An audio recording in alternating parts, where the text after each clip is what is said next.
Last time I handed out these note cards, and I wanted to answer not all of the questions, but a couple of them today, and maybe a couple more next time or something like that. But I have one here that says, how could Solomon offer sacrifices when he wasn't a priest? We're going to talk about that today, because who actually went up with the sacrifice, the animal, and slit its throat? The person offering the sacrifice. I'll show you verses from Leviticus 1 today, but the Leviticus begins with, when you offer a sacrifice, take it before the priest, the son of Aaron, and then you will do this, and you will do this, and you will do this. But the guy making the sacrifice is the guy who did all the sweat equity and used the knife. So could Solomon make sacrifices himself? Yes, he could.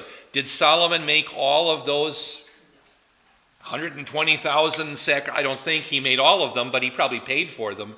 And then other people did them. But he may have, what he may have done there is, okay, one lamb for every family. Then you would get your lamb from Solomon and take it up to sacrifice it. What do I do on Saturday night? I get the boys' offering envelopes because we keep them on top of the bread maker in my house, and I open it. I take each of their envelopes out in mine. I fill mine, and then I put out the money for theirs. A little fan. I make it look pretty on the stove. And so, if you ever want $4, come to my house. Because then I go to church on Sunday morning, and my sons. I'm leaving at 6 a.m. I don't know when they're going to go to worship that day, but I come home whenever I get home, 1:32, 2:30, and I look at the stove, and then they're all gone, except one, and there might be a Post-it note that says, "Daddy, Monday, sorry," or something like that, like he'll go to church Monday night or whatever, because some of them are working and some of them might have gotten up late or whatever. Then another question here. What did the animals used for sacrifice eat while they were wandering in the desert for 40 years? That's a really good question. The Hebrew word midbar, which means desert, does not mean only sand dunes and tumbleweeds. Okay? Imagine yourself in the, when did my family go across? In the 1820s, going across the Illinois plains where there was nothing but prairie grass. What are you going to eat? In your covered wagon? You going to cut grass and boil it? No. But will your animal have something to eat? Yeah. So that's what we're talking about when we're talking about the Arabah and so forth, and the Negev is this lowland. Some of it was awful. Like where Jesus was tempted by the devil, that's a region called Jeshimon. It's just yellow and orange rock going down 400 feet below sea level to where this horrible body of water, the Dead Sea, sits and just kind of stinks. And where any fish unlucky enough to make it all the way down the Jordan without being caught, what happens to that fish? It gets into the Dead Sea and swims out about 20 yards, and it's dead. Yeah, because it's salt water. Much higher concentration of salt than the Atlantic Ocean or Pacific Ocean or Mediterranean Sea, but very, very high concentration of salt. So the animals just ate, probably better than the people sometimes. Maybe one or two more about the devil. Doesn't the devil know our weaknesses? And if not, why are we plagued with our pet sins over and over? Well, I didn't say the devil doesn't know our weaknesses. I said the devil can't read our thoughts, and that's a difference. So the devil knows my weaknesses. Why? Because he's been sitting next to me for 57 years. The devil was with me at the breakfast table as a kid, and as I was at the lunch table as a teen, and when I was alone in my apartment in my 20s, trying to mangle my typewriter into making something out of my life. And so forth. The devil knows our weaknesses, but can't read your individual thoughts. Can't read your individual thoughts. One last one. This person has elegant cursive handwriting, so I'm going to have to hold it so I can. Okay. Oh, were the Levites using the musical instruments standing above the masses on the temple wall parapets, surrounding the people down below with sound or what? And some of these are from the evening class and some are from the morning class. And when they were dedicating the temple, and we're not exactly told. We're told a lot more about where the musicians stood when the second temple was built in Haggai and Zechariah, and therefore in Ezra and Nehemiah, which is a curiosity. Maybe they wondered that too. Well, when Solomon built the temple, where'd the musicians stand? And maybe they didn't know. So when they wrote Ezra and Nehemiah, they wrote it down. Then they were on the temple walls. They had a parade on the walls. You guys go that way around, and you guys go that way around, and we'll be blowing our trumpets and so forth. But in a city made of stone, it doesn't pretty much matter where you blow your trumpet. Everybody's going to hear the trumpet. So, make sense? Let's begin. Second Chronicles chapter 8, and we're getting in, I hope, to chapter 9 today. What you have there on the cover is one of the most famous paintings of Solomon in the world. I'm sorry, I forget the guy's name. I might have it in my notes in the slides as they come around. But every painting of Solomon and the Queen of Sheba painted after this painting reflects this painting.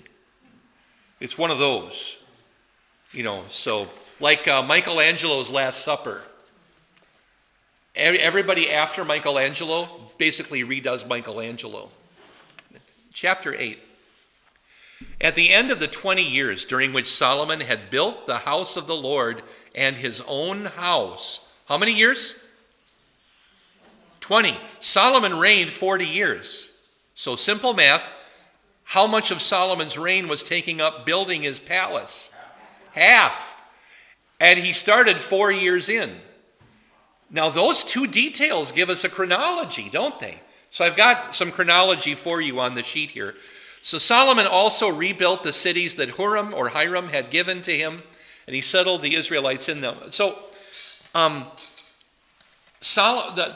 one date I can give you that's firm is that Solomon's son Rehoboam was born in 971 BC. Why? Because in 930, when he takes the throne, Rehoboam is going to be 41 years old. So Rehoboam had to be born 1 year before Solomon, his father, took the throne. Make sense? However, working back, I didn't put David's chronology here, and maybe I should have because there are going to be more questions about this. David's reign, I break up into 4 pieces. Have I walked through this before? Where David's time as king, that in 40 years, but in 4 mostly even chunks. But the first one is just 7.5 years.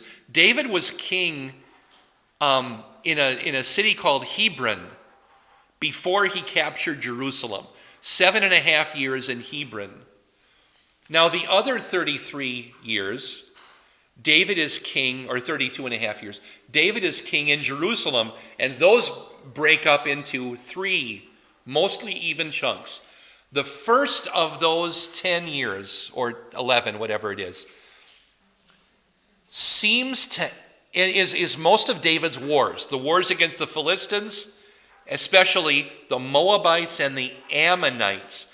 It's during the third war, the Ammonite, and by the way, there's a first and second Philistine war, a first and second, and maybe a third Moabite war, and 2 Moabite wars. So that fills that 10 years with kind of a war a year. And when do the Israelite kings go out to war? There's a Bible verse about that. In the spring, when the kings go out to war. So in the springtime, they would head out, and the food's been planted.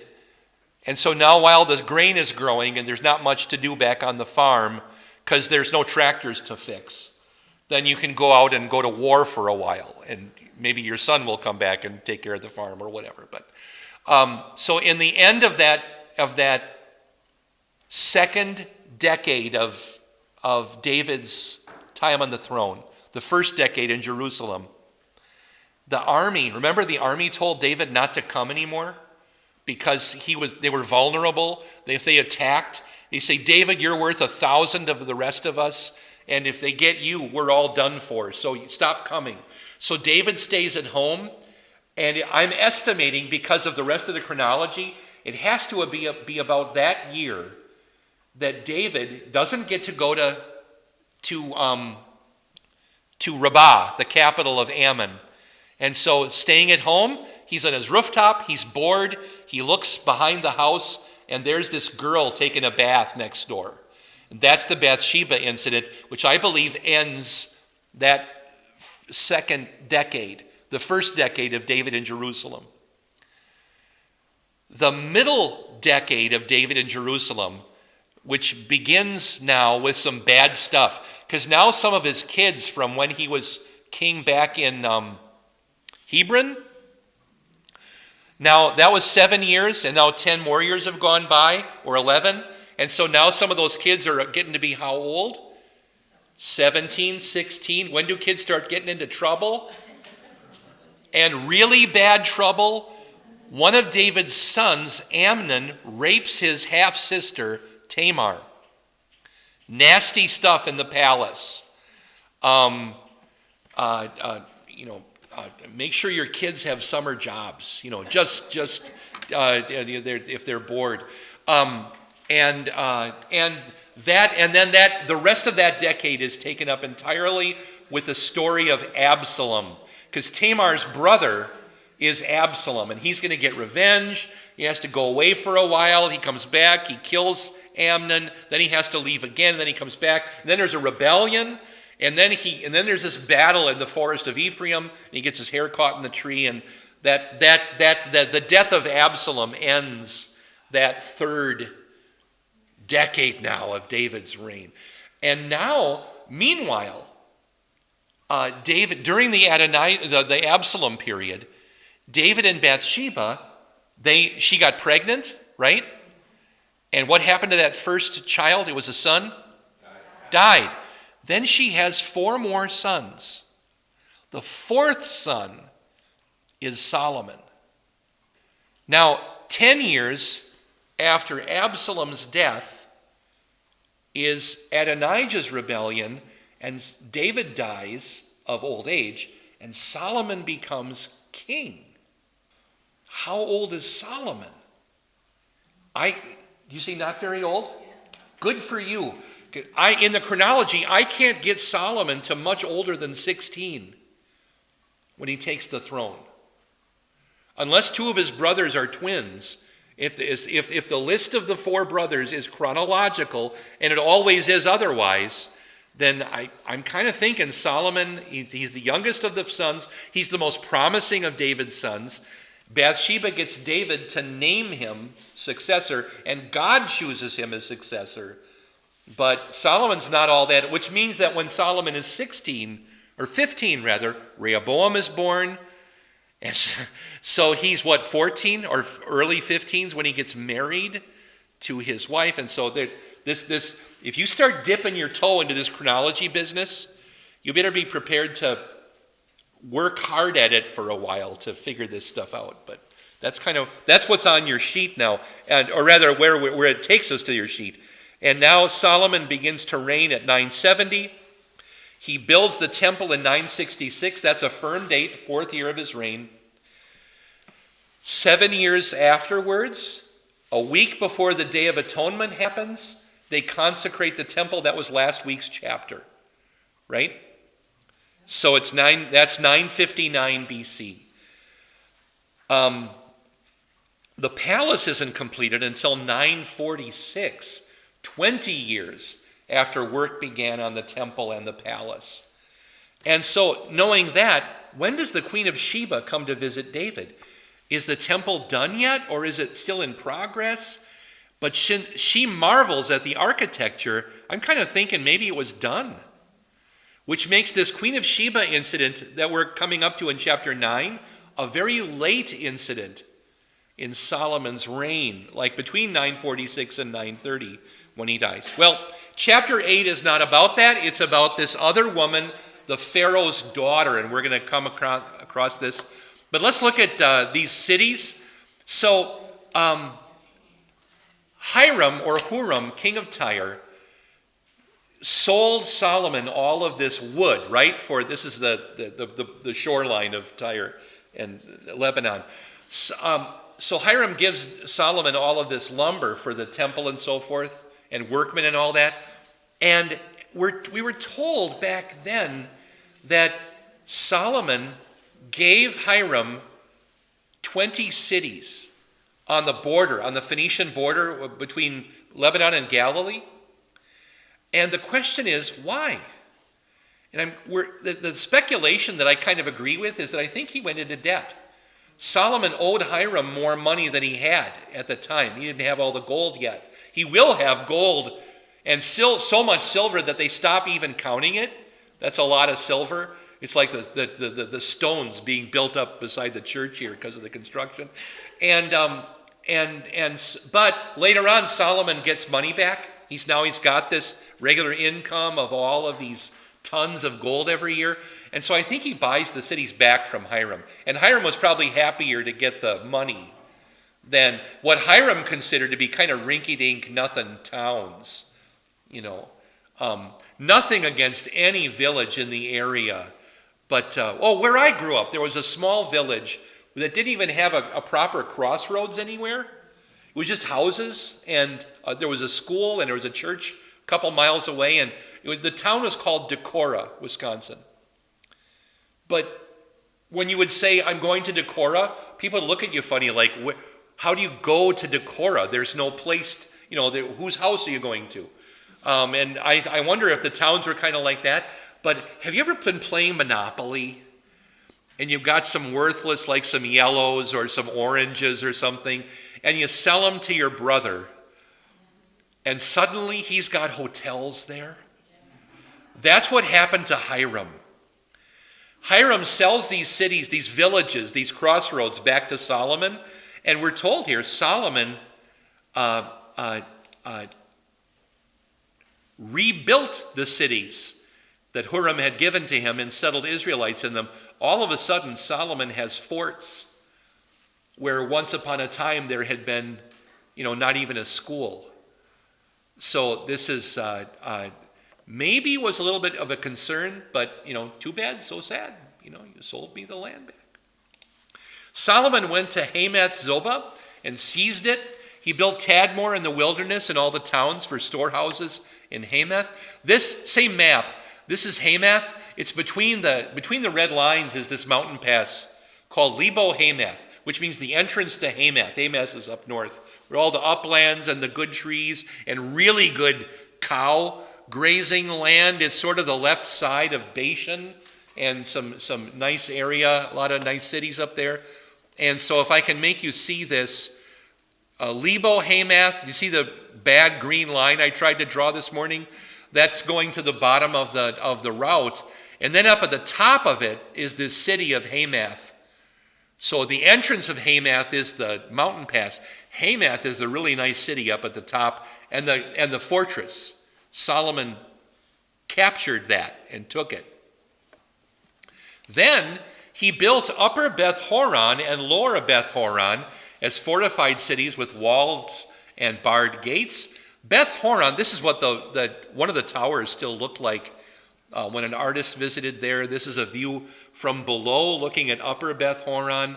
This is the hill that overlooks all of the territory of Benjamin. So it was a guard tower. So we've gone up north, right? Lebo Hamath and Tadmor. Now we've come down to the middle of Israel to Benjamin, and there's a good fort just north of Jerusalem now. And Jerusalem's a walled city. And now we're told he also built Baalath, which is just east, that is, if you're looking at a map to the right, of Beersheba. And where in Israel is Beersheba? North, south, east, west? Beersheba is South.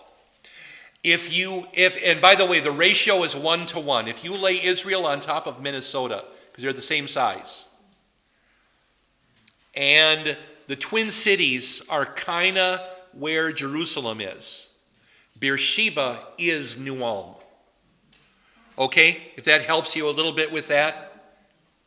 And anything over on the west side of Minnesota is under the water of the Mediterranean Sea. So just write all them off. But anyway, that's how it goes. So he built Baalath, all the towns for storehouses which belonged to him, and all the cities which housed the chariots and the charioteers. Solomon, what do you call a house for a charioteers? Well, chariots. But charioteers I would call barracks. That's the guys who drive the chariots. I think barracks and then the barns or whatever. Solomon built everything he desired in Jerusalem, in Lebanon, and in all the land of his kingdom. So he's got stuff everywhere. All the people who remained from, remember all these ites? The Hittites, the Amorites, the Perizzites, the Hivites, and the Jebusites. All who were not part of the people of Israel. And all through Joshua, Judges, and Samuel, there was this command to get rid of all those people, and they never quite did it. Well, Solomon just conscripted them and put them to work. So their descendants remaining in the land who had not been completely destroyed by Israel were drafted by forced labor by Solomon. They are serving right up to this day. What is this day? This day. It's the day when the book was written. When was Chronicles written? Well, the last verses of 2 Chronicles are the return from the exile from Babylon. So that's one thing we know about Chronicles, is about when it was written. So it's about the time that not Ezra, but that Zerubbabel came back from the exile. So Daniel is still living. He's a really old man. Ezekiel probably still living. Jeremiah still living, but they're old guys. 70 years of exile have gone by. And these guys who were taken captive when they were boys, they're probably still living. But they're maybe not going to come back because they're old. But the younger people who are coming back, and that's about the time that Chronicles is written, or maybe shortly after that. Anyway. 9. Solomon did not press the people of Israel into service. Rather, they were soldiers, leaders among his officers, commanders of his chariots and charioteers. There were 250 leaders of Solomon's officials who exercised authority over the people. By the way, in 1 Kings, this same verse occurs. The number's a little bit, it's 550. This says 250. Sometimes one of the most common mistakes when you're copying something is transposing numbers. You ever done that? Like even in your checkbook? So it does happen sometimes. Solomon brought Pharaoh's daughter up from the city of David to the house which he had built for her, because he said, "My wife will not live in the house of David, king of Israel, because those palaces to which the ark of the Lord has come are holy." So remember, David built a little tent for the ark of the covenant by his house, and evidently he had married one of his wives was the daughter of Pharaoh. So this Egyptian princess came up, and they put her up first of all in David's house, not in the upper palace, but David's lower palace. But Solomon said, the Ark of the Covenant was there. She shouldn't be there. That's holy. Why? Was he worried? What do you think she was doing, this Egyptian princess? Say it again? I think she's worshiping Ra and Sutek and whatever else, these gods of Egypt. And when Solomon finds out, he says she can't stay there. She can have a house. But we're told kind of where it was, because it says, Solomon brought Pharaoh's daughter where? Up. Well, from the city of David, there aren't many places that are up. And if you look at this map, On the left side, can you see where it says east, or on the right side, it says Eastern Hill, City of David, Kidron Valley, kind of over there? Well, above that it says Mount Moriah. I don't know if you can read that or not, but that's what that says. That's the temple. And that's up from the City of David. But if she can't be down below because down below is holy, there's no way she can be up where the temple is, because that's holy too. So up must be over to the left. And there are a couple of hills that are over to the left where maybe he could have put her up, and built a house, a nice palace for her. And there's a road that goes in between. One of those hills apparently looked like a skull. What is it? Golgotha? Remember, Golgotha existed in Solomon's time. It's not just a new thing in Jesus' time. And maybe it might have been across the little valley from Golgotha. Maybe she could have looked out her bathroom window and seen Golgotha, not knowing, of course, what it was. But there's this southwestern hill where there's a lot of... Later on, King Herod the Great had a palace there and so forth. In fact, we're relatively sure that Jesus was crucified just north of Herod's palace, which would be on that street that goes from the temple to the west, that Golgotha would have been there.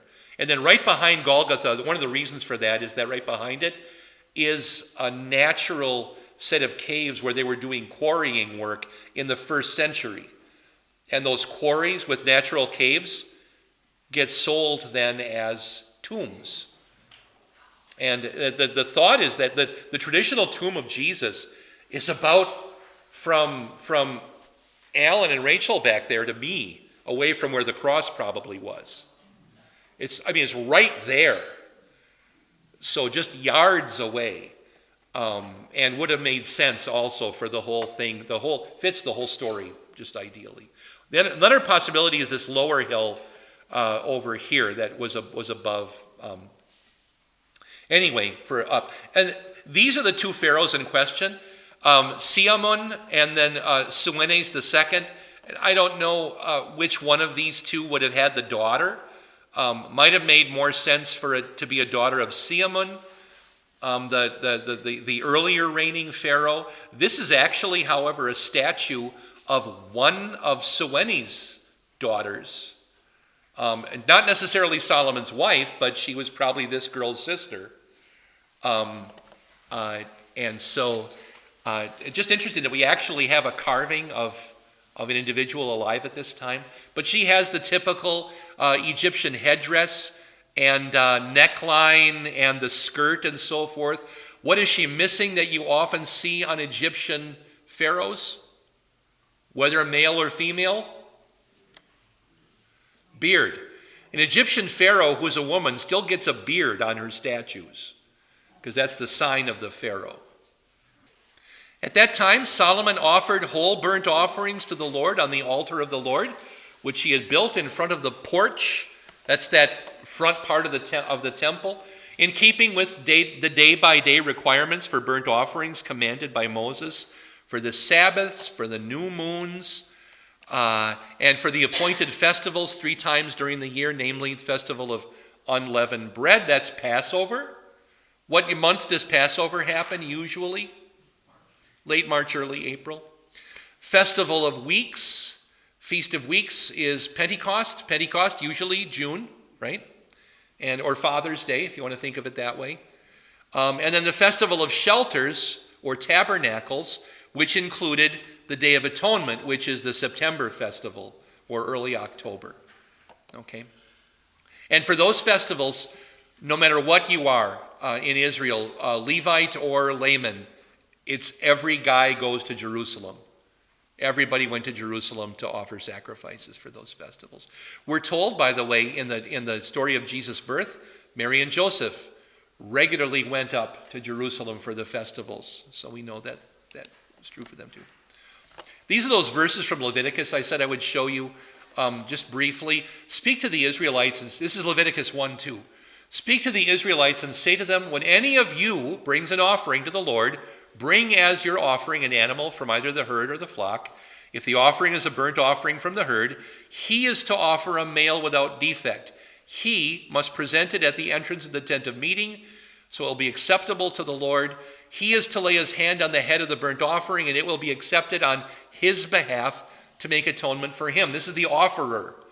He is to slaughter the young bull before the Lord, and then Aaron's sons, the priests, shall bring the blood and sprinkle it against the altar on all sides at the entrance of the tent of meeting, and so forth. Make sense? You bring a sacrifice, you better bring a knife, and not your best clothes. Does that make sense to us? Boy, if you're going to go to church, you better not take your best clothes.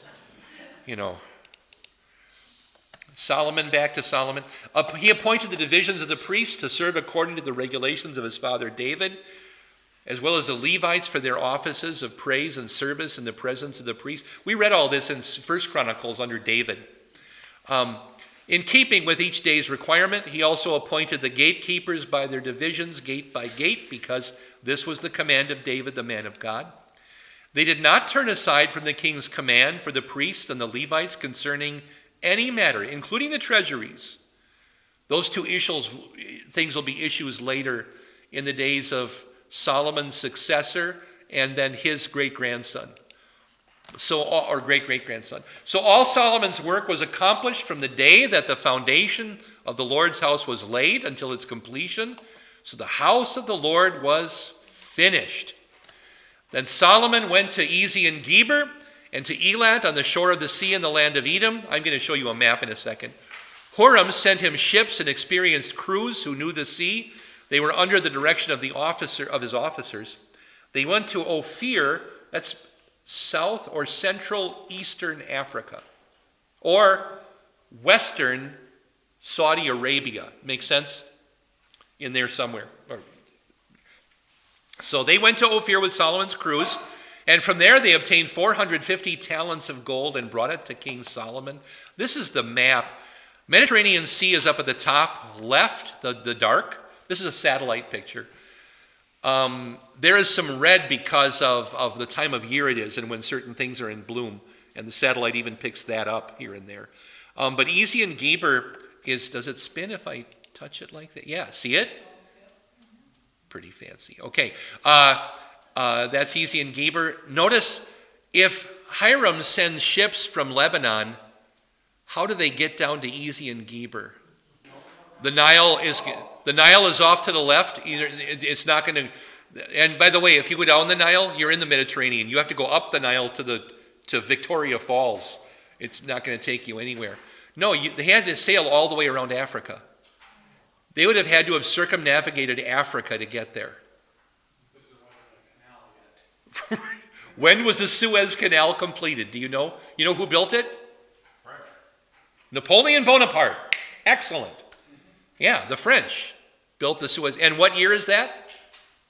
It's the same decade my ancestors crossed the Midwest to get to Wisconsin, around 1820. Yeah, before that actually, a little before that, right in there. When the work began at least. So yeah, that's Bonaparte. I also wanted to see what 16 tons looks like because that's the number of talents. Anybody remember Tennessee Ernie Ford? So 4 tons, 8 tons, 12 tons, 16 tons. Those are coal cars. But that day that I loaded 2.5 tons of hymnals, I had this song in my head. So that's a lot. And this is coal. That was gold. That's a lot of gold. Actually, gold would take up less space than this does because gold is much heavier and denser, but still. What weighs exactly the same as gold? Do you know? Their atomic weight is only 1 point off. You want to think about alchemy? Lead. If you shut your eyes and have a brick of lead in one hand and a brick of gold in one hand and shut your eyes, you scratch it with your thumb, you hold it like this, you smell it, you can taste it, you can't tell the difference. Lead, but don't lick lead. Okay. Any questions on chapter 8? You've been listening to Invisible Church, the Bible study podcast from St. Paul's Lutheran Church, New Ulm, Minnesota.